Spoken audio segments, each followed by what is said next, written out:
In the meantime, let's bring in our market panel. Joining us now is Eugene Profit of Profit Investments and Adam Crisafulli of Vital Knowledge. Good afternoon to you both.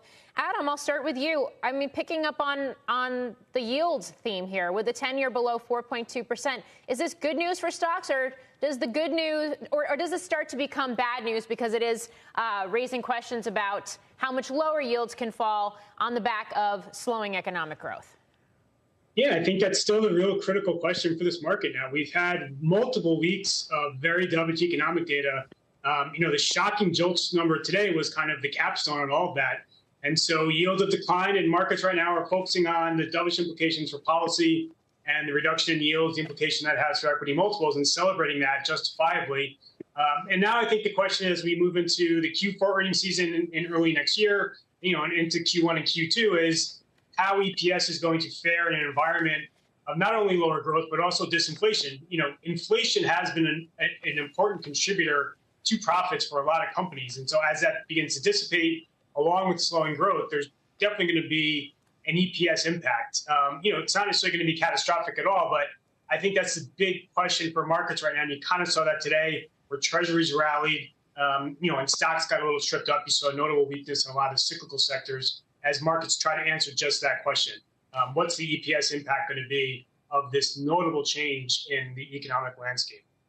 Eugene, how are you gaming this out? And I ask that on a day where tech was the outperformer again. But before we saw the reversal today, in recent trading sessions, it's really been small caps, it's been transports, it's been banks, it's been some of these less loved areas of the market that we're seeing more activity and more buying. Is that the expectation that you're going to continue to see a rotation out of tech and a broadening of this rally as you go into 2024 here?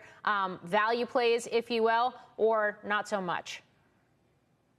Morgan, I actually do think you're correct. I think you will continue to see a rotation into areas that were unloved earlier in the year, assuming that interest rate policy continues to ease and we don't have some kind of major dislocation that would tend to push their interest rates much higher.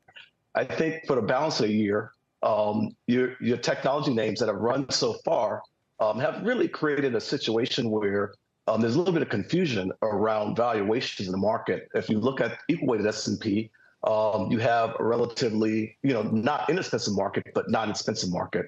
And small caps have only increased about 8% this year, all of that in November versus, say, 35% of the NASDAQ. So as long as we continue to see interest rates ease and you get a little help from the Fed, probably the first half of next year, I think that investment portfolios would be rewarding risk.